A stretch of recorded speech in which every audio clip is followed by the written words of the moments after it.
Bismillahirrahmanirrahim. Assalamu alaikum students. How are you? I'm sure you will be fine. Today we will discuss next topic of chapter number 3, evidence for the particle model. At the end of the lesson, you will be able to predict that particles exist and are always in moving. Before starting topic, I have a question for you. Have you ever seen an atom? Surely not. Then how you can prove that atom exists?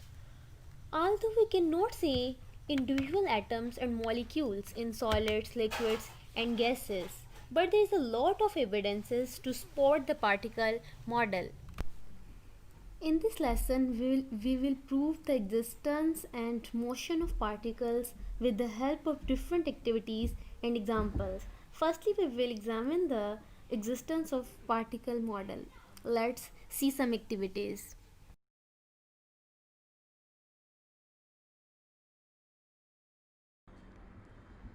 In this video, we shall provide you proof of first characteristic of particles of matter.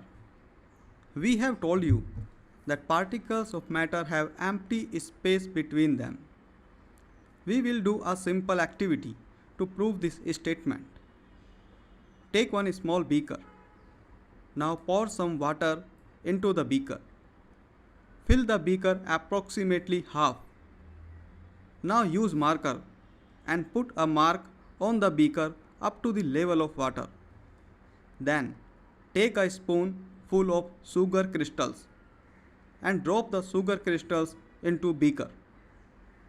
Sugar crystals cut through the water surface and settle down at the bottom of the beaker. Just hold on. How did the sugar crystals cut through the water and pass right across it to reach the bottom? Let us see this again. Let us see this at the molecular level. As soon as the sugar crystals are dropped into the water, they push around the water molecules to make their way to the bottom. If there was no empty space between particles of water, then the view at the molecular level would have been like this, and sugar crystals would have stayed at the top of surface.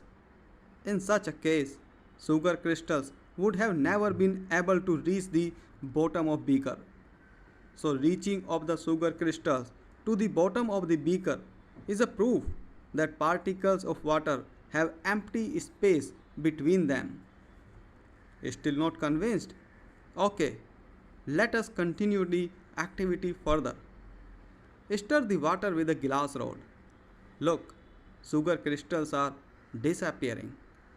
Now the sugar crystals have completely disappeared. Where did they go? This is the observation which we have in our everyday life. In our homes, we see that the sugar or salt mixed in water will get disappeared. Check the level mark.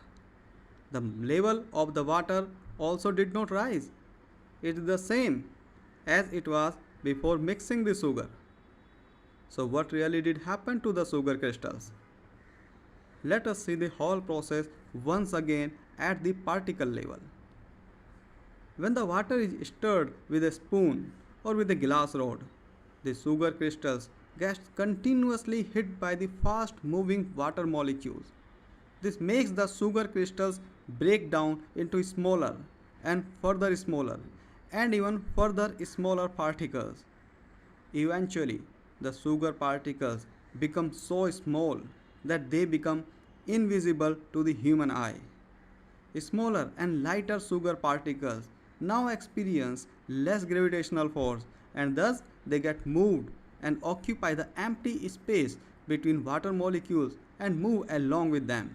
At this level, the sugar crystals stop being visible to our eye, like water particles are not visible.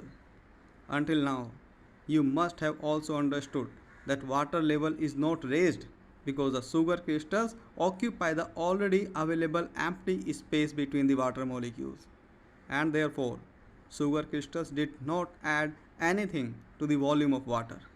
Yes, you guessed it right, that there is a limit of quantity of sugar which the water can absorb without increasing its volume. We shall learn about that limit in our chemistry videos. Though we provided the proof only for the particles of water, but this is true for all the matter. In our next video, we shall prove the second characteristic of particles of matter.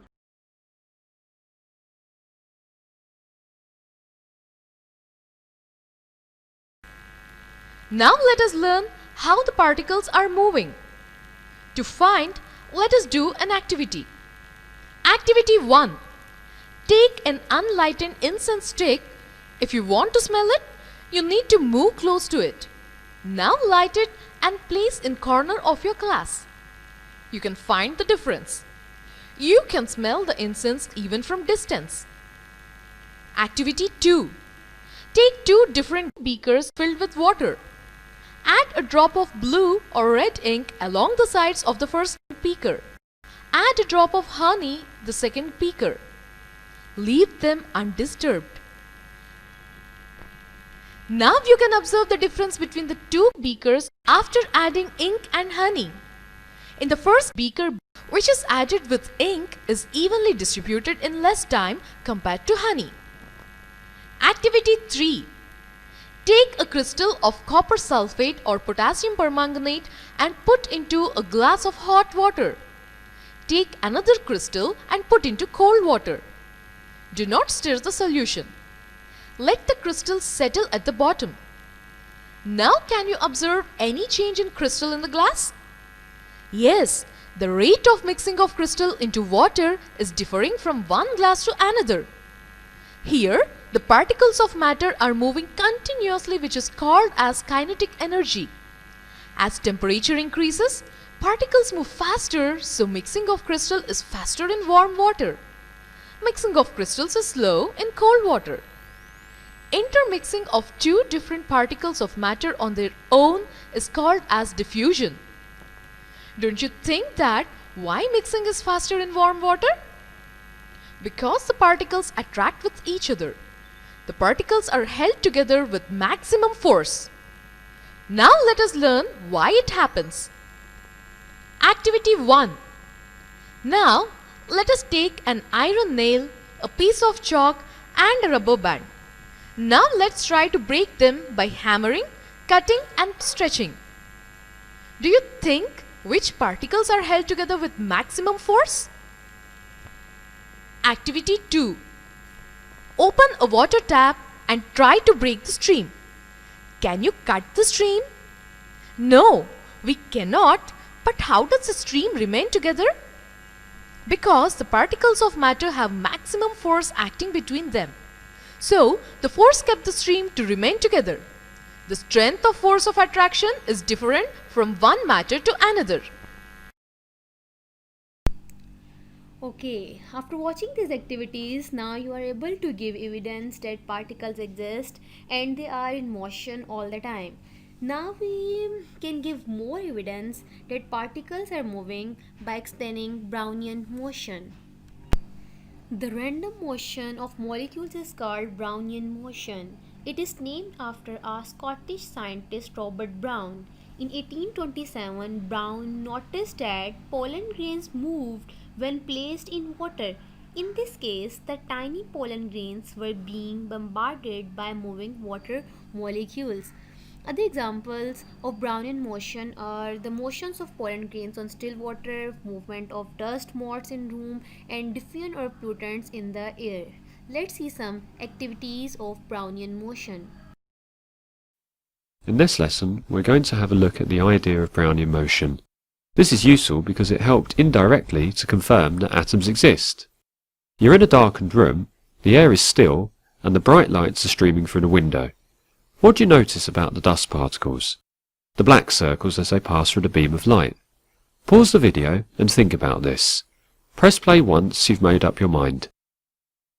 The answer is that the dust particles are moving randomly. Did you see it? The dust particles are not always moving downwards, but are moving in all directions. The dust particles are very small and are supported by a fluid. In this case, that fluid is a gas. You are unable to see the gas particles directly because they are too small, but you can see the larger dust particles. The reason that the dust particles move randomly are because of the gas. We know that the gas is there because every time we move our hand through the air, we feel them against our hand. Try it now. Continue when ready. The particles in the air move in random directions quickly. This means they will have many collisions or will bump into the dust particles many times.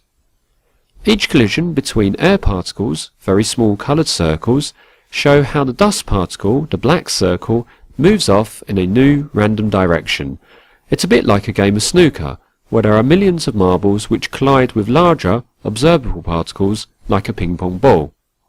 This effect was first observed by scientist Robert Brown. He was looking at pollen grains suspended in water under the microscope, and he wondered why they jiggled around. He thought that the pollen was alive. It was later that scientists realized the importance of his discovery. Now, here's a challenge for you. Thinking about what we know about dust particles, can you explain why the pollen grains appear to be jiggling randomly? Pause the video and continue when ready. In summary, the fluid is no longer a gas, but is a liquid, water. The pollen grain is colliding with many water molecules. Each water molecule is too small to see, but we can see the combined effect of their collisions on the pollen grain as it moves randomly. This effect is known as, you guessed it, Brownian motion.